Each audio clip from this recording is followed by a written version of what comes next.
Well, I think what's happened around the world is governments have got more decisive and informed about how to manage the virus, and everyone is now understanding what they need to do, and that clearly is to keep social distance from others, to wear masks, to get vaccinated wherever possible. And vaccination rates, I think, globally have been rising all the time, and the UAE, the UK, a lot of our major markets now have a predominance of vaccinated travellers, and the combination of all of those things, I think, has given people the confidence to start to plan their travel again. And what we're now seeing is those major markets come alive. Northern Europe, of course, the weather's starting to get a bit cool, so people are flocking to Dubai in greater numbers than ever before. And of course, we've got the Airshow, the Expo, the 50th anniversary of the founding of the UAE. So great reasons to be here.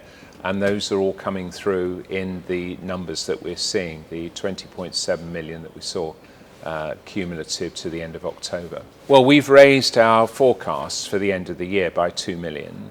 And we believe that the growth for 2022 will be stronger. We originally thought 57 million, but we're in the process of revising that.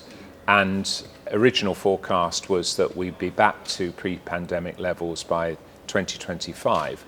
I think we'll quite confidently assume that we'll get back there rather quicker than we originally thought. End of 2024 is where I think people are really thinking it's going to be now.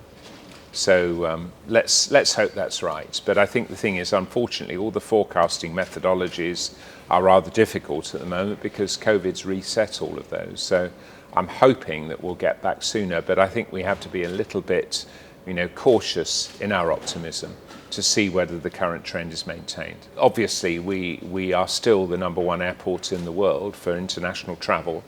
And obviously, the rate at which our major markets open up will determine the speed of our recovery. And as you say, Europe's long been open because they've been quite advanced with the vaccine and their measures to control the spread. Russia's been open. Africa's now starting to open up.